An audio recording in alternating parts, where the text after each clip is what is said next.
Hello, folks. Just back from a summer holiday and a little bit of a break from doing weekly videos, but I thought we'd get the ball rolling today with talking about targeting specific muscle groups when you're working on strengthening exercises, whether that's for rehabilitation or for general fitness and training.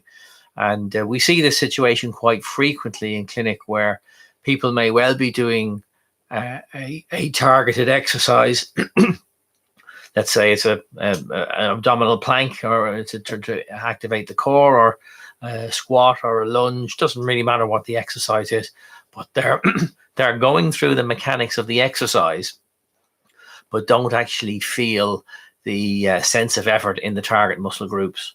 And it's a very common thing to see clinically, and very frustrating for people who put the time and effort in to commit to their rehabilitation or training regimes, but then just don't see the effects that they're after. So this is a sort of another layer of awareness and perception when you're doing exercise, that you need to be aware of the target muscle groups, what we call the prime movers, and you need to make sure that that's where you feel the highest sense of perceived effort.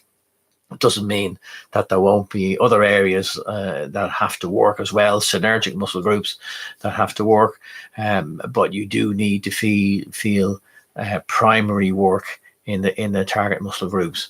So that's a sort of an interesting concept that we often see folks who going through the motions, and the exercise looks like it's being executed well with good technique. Then you ask them where do they feel the effort, and they tell you it's somewhere away from the prime movement. So when you see that pattern, what you need to do is stop the movement, reset, and make sure that people activate the target muscle group. We sometimes call it pre-activation. So you, instead of just assuming that the right muscle groups will work when you do a different exercise, you don't leave it a chance. So you brace the target muscle, whether that's, let's say, the buttocks in a one-legged bridge, or drawing the abdomen in a plank, whatever the selected exercise is. So you don't leave it a chance. You pre-activate and then utilize that muscle in the exercise that you're undertaking. We see this in other situations too.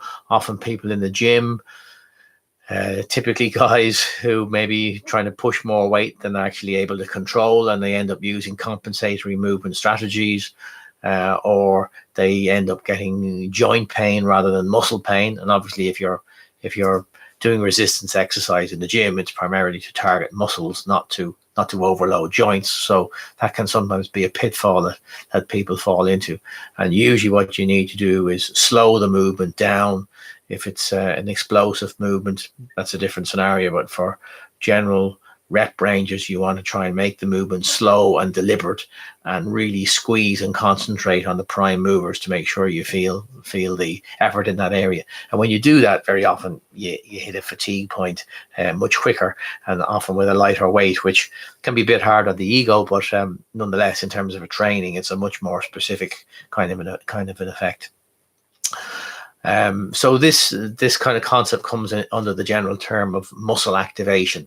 And you may or may not have seen it. If you follow sports, you'll see now that the thinking in terms of the warm-up for sports now is to do muscle activation type of exercises rather than just the static stretching that we used to do for many decades, really. So the principle with muscle activation is that you do more complex movements, and part of that is to change the physiology of the muscle to try to make it more elastic and more compliant, ready for explosive activity, but also to stimulate the nervous system so that the right impulses travel from the brain down into the appropriate areas in the musculature.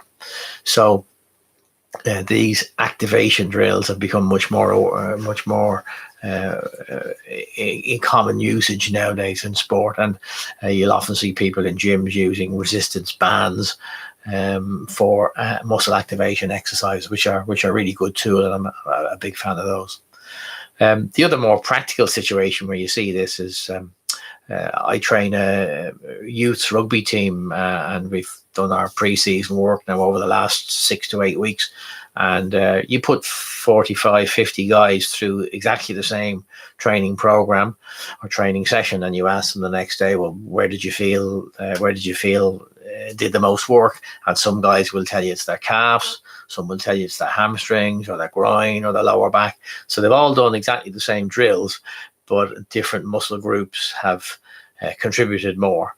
And you generally don't see that when you're looking at people moving. This is a much more subtle kind of a phenomenon, but it's relevant from a physiotherapy perspective because sometimes it can set people up for overuse injuries of a particular muscle, hamstring and calves being the real common examples there. So it just shows you that even when everybody's doing the same exercise, people will use different muscle groups in different ways, and if it's pre-season, then they get very obvious markers as to what muscles are struggling with the load.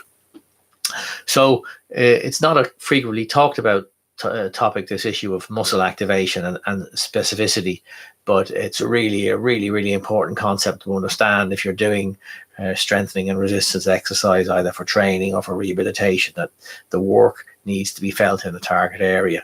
It seems so obvious, and yet it gets missed so frequently. So I just thought it was worth sharing that with you, and I hope you found it informative. I'll see you again on another video. Bye for now.